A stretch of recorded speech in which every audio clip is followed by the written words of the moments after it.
The first word came so soft, so fragile, that Celeste Marlowe thought her own grief was playing tricks on her. She froze in the middle of a crowded hospital courtyard, phone still in hand, sunlight bouncing off glass towers around her. A few feet away, her 7-year-old daughter stood staring at a tired stranger sitting beside a little boy on a wooden bench. For almost 2 years, that little girl hadn't spoken. Not to doctors, not to teachers, not even to her own mother. And now, gripping the strap of her yellow backpack, she looked at the stranger and whispered 4 words that would change everything. "She sounds nice." The stranger's face went white. Celeste's phone slipped from her fingers and cracked against the pavement. Around them, the world kept moving, ambulances arriving, people rushing past, completely unaware that a miracle had just cracked open 2 years of silence. Celeste Marlowe was the CEO of one of the fastest-growing medical technology companies in the country. Her face was on magazine covers. Her decisions moved markets. In boardrooms, she never hesitated. She could end a failing deal in 3 minutes flat and silence an entire room with one raised hand. But none of that power, none of that money, had been able to help her own daughter, Juniper. 2 years earlier, Juniper had been laughing in the back seat of a car driven by Celeste's husband, Adrian, when a truck lost control on a rain-soaked highway. Celeste had been in an emergency meeting in another city when it happened. Adrian died before the ambulance arrived. Juniper survived. Bruises, a broken wrist, and a silence so total it seemed to seal every door inside her. Doctors called it traumatic mutism. Her voice hadn't disappeared, they explained. It had gone into hiding, somewhere her fear could keep it safe. Celeste tried everything money could buy. Psychologists, speech therapists, art therapy, music teachers. She turned the top floor of their house into a bright therapy room full of paint and instruments and books. Juniper listened. She followed instructions. She drew pictures. But she never once spoke. That afternoon, Celeste had brought her to St. Catherine's Children's Hospital for yet another evaluation. Same routine. Same silence. Juniper nodded at pictures, typed short answers on a tablet, and said absolutely nothing out loud. Celeste walked out carrying another folder of recommendations and the same crushing weight in her chest. Already back on a call with her assistant when Juniper slowed near a bench in the courtyard. Sitting there was a man named Callum Voss, 38, broad-shouldered, unshaven, wearing a faded work shirt with a patch from a heating repair company that had shut down months earlier. Beside him sat his 8-year-old son, Oren, one leg wrapped in a blue cast from ankle to thigh. Callum held a cracked old phone in one hand, playing a recording of his late wife's voice, warm, amused, reminding him not to forget Oren's lunch and that their son hated apples unless they were sliced paper-thin. The recording was nearly 3 years old. Maria had died from a sudden illness when Oren was 5. Her voice was one of the only things her son still remembered clearly. Juniper heard it as she walked past. She stopped. She listened. When it ended, Oren leaned into his father and asked him to play it again. Callum did. And that's when Juniper whispered it. "She sounds nice." The words were barely a breath, but Celeste heard them. Callum heard them. Oren heard them. Even Juniper looked stunned by her own voice, one hand rising to touch her throat. Celeste dropped to her knees so fast the pavement tore straight through her stockings. She didn't care. Tears flooded her eyes as she reached toward her daughter, then stopped, terrified that one wrong movement might scare the voice back into hiding. Juniper looked at Callum again. Her lips trembled. "Is she your mommy?" she whispered. Oren nodded slowly. Kids, it turns out, recognize fragile moments faster than adults ever do. He held out the old phone. Juniper stepped closer, hesitant, until she was standing right beside him. Callum pressed play again. Maria's laughter crackled through the broken speaker, and Juniper's eyes filled with tears as she listened. Celeste stayed frozen. For 2 years she had spent a fortune chasing the key that might unlock her daughter's silence. It hadn't been hiding in an expensive clinic or a research paper. It had been hiding inside the ordinary voice of a mother, reminding her family to eat lunch.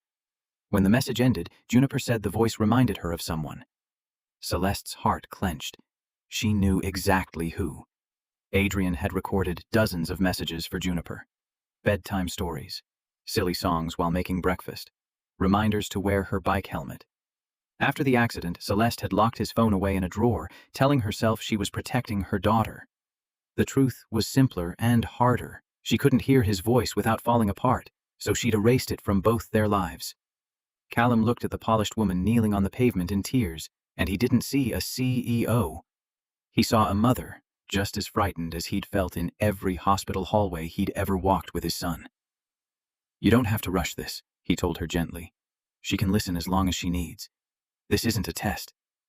Those words hit Celeste harder than she expected.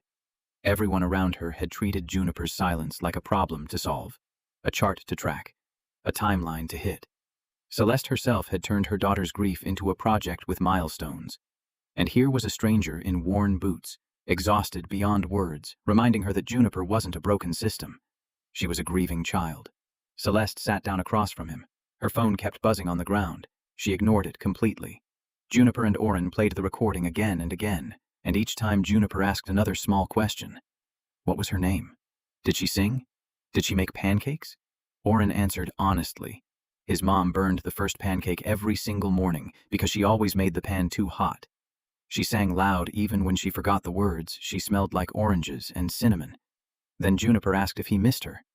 Oren said yes.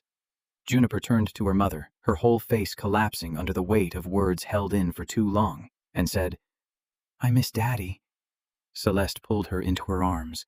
Juniper sobbed, not silently like before, but deep, shaking cries pouring out of her small body for the first time in 2 years. Celeste cried right along with her. Callum quietly shifted to block the curious stares of passers-by. Oren reached over and rested his hand on Juniper's backpack. It should have been the happiest moment of Celeste's life, and it was. But underneath the joy sat a harder truth. Juniper hadn't needed to forget her father to survive. She had needed permission to remember him without breaking her mother. Every Tuesday after that, Celeste brought Juniper back to that same courtyard bench. Oren's appointments happened to fall on the same day, and soon both kids started expecting each other. Some weeks Juniper barely spoke. Other weeks she said nothing at all, just listened while Oren talked about school or his cast or his comic books. Callum never pushed. He brought snacks. He cut the apples paper thin, exactly the way Maria used to. Slowly, Celeste learned his story. Callum had been a skilled refrigeration technician until his company collapsed without paying its workers. He picked up whatever repair jobs he could find: restaurant freezers, apartment heaters, grocery store coolers. Then Oren fell off a playground structure and shattered his leg badly enough to need surgery. Callum missed job after job caring for him and fell behind on rent. He never once asked Celeste for help. He seemed embarrassed every time she offered to buy lunch. What struck her most was how gently he carried his own hardship. He didn't pretend things were fine. When Oren got frustrated with his crutches, Callum didn't tell him to be strong. He sat beside him, admitted life wasn't fair, then simply helped him stand back up. At home, Juniper started speaking more. First, just small requests: water, a book. Then one bright morning, she asked why there were no photos of her father anywhere in the house. Celeste looked around and realized she'd quietly erased almost every trace of him. That weekend, they opened the old boxes together, hung the photos back up, and listened to Adrian's recordings until the grief finally stopped feeling like a locked room. Meanwhile, Celeste's company was drowning in a crisis of its own. Her team had spent years building a compact cooling system meant to protect medicine in rural clinics with unreliable power. But the prototype kept failing every heat test. Engineers blamed manufacturing flaws. Investors wanted the whole project scrapped. One afternoon, Callum spotted the technical diagrams sticking out of Celeste's folder. He apologized for looking, then pointed at one small valve in the design. He explained it would work fine in a lab, but trap moisture the second temperatures shifted fast in the real world. Simple, practical, learned from years of fixing broken systems, not studying them on paper. Celeste brought his observation back to her engineering team. They dismissed it at first. Then they tested it. He was right. 10 days later, Callum walked into corporate headquarters wearing his only clean button-down shirt, a notebook of hand-drawn diagrams tucked under his arm. Some executives eyed him with obvious doubt. Celeste noticed every single glance, and it hit her hard. For years, she'd claimed her company valued talent above all else. Now, she was watching how quickly a polished resume decided who got listened to and who didn't. Callum didn't talk like a corporate engineer, but he understood failure in a way no lab model ever could. He knew how dust clogged old vents, how power flickered in forgotten neighborhoods, how workers improvised repairs with whatever parts they had on hand. His fixes transformed the entire prototype. The redesigned unit passed every single test. Celeste offered him a full-time position leading field reliability, at a salary far beyond anything he'd ever earned. Callum read the offer twice, then asked if the company would consider an apprenticeship program for technicians without college degrees. "There are people like me everywhere," he said, "skilled, experienced, invisible, because nobody ever gave them the right title." Celeste said yes on the spot. That apprenticeship program went on to become one of the company's biggest successes, but its very first win mattered more than any of it. Callum finally paid off his overdue rent. Oren got the rehab he needed. And Juniper gained a friend who understood that missing someone didn't mean life was over. Months later, under a clear spring sky, Marlowe Biomed unveiled the finished cooling unit at an outdoor community health event. Reporters expected a polished speech about innovation and growth. Instead, Celeste called Callum, Oren, and Juniper up onto the stage. She told the crowd the project had only been saved because someone outside the usual rooms had finally been heard. Then she admitted something bigger. Her own family had been saved the exact same way. "People imagine miracles as loud, impossible events," she said. "Sometimes a miracle is just a tired father replaying an old voicemail for his son while a grieving little girl happens to walk by." Juniper stood beside her, holding a small card, hands shaking. Celeste braced herself for silence, and would have been proud of her either way. But Juniper stepped up to the microphone instead. The whole crowd went still. She said her father used to tell her that kindness was a bridge people built without ever knowing who would need to cross it. She looked straight at Callum and Oren. "They built one for me," she said, without even knowing it. Callum bowed his head, tears filling his eyes. Oren leaned into his father, smiling. Celeste pressed a hand to her chest, finally understanding. Her daughter's voice hadn't come back because the pain disappeared. It came back because she finally felt safe enough to carry the love and the pain together. Later that afternoon, after the reporters packed up and left, the four of them sat together on the grass. Juniper played one more recording, her father laughing while burning pancakes, insisting the first one always belonged in the trash. Oren burst out laughing because his mom used to say the exact same thing. For one warm moment, two voices that had never met seemed to share the sunlight with them. Celeste looked at Callum and realized how close she'd come to missing all of it. One more phone call, one more impatient glance at her screen. She could have walked straight past that bench and never known what was waiting there. Her wealth had bought her every expert money could find. But healing arrived through a stranger who owned almost nothing, just patience, an old recording, and a heart wide enough to hold someone else's grief. Callum thought he was only comforting his son that day.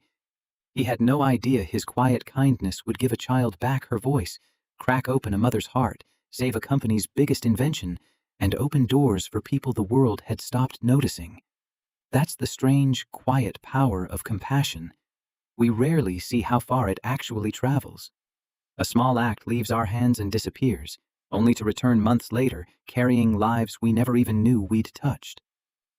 As the sun dipped low, Juniper ran ahead across the grass with Oren, laughter rising freely into the warm evening air. Celeste stood beside Callum, watching the kids vanish behind a row of white tents before racing back into view. She no longer measured her daughter's recovery in the number of words she spoke. She measured it in moments exactly like this one. The way Juniper called out for her friend. The way she laughed without any guilt weighing it down. The way her father's memory had finally become a source of love instead of fear. Then Juniper turned and shouted for her mother to hurry up. Celeste froze for only a second, then smiled, dropped everything she was holding onto the grass, and ran straight toward her daughter. If this story moved you, hit like, drop a comment, and share it with someone who needs a little hope today. And if you want more stories about kindness, courage, and quiet second chances, subscribe to Aftermath Tales, because sometimes the real miracle is hiding in the aftermath.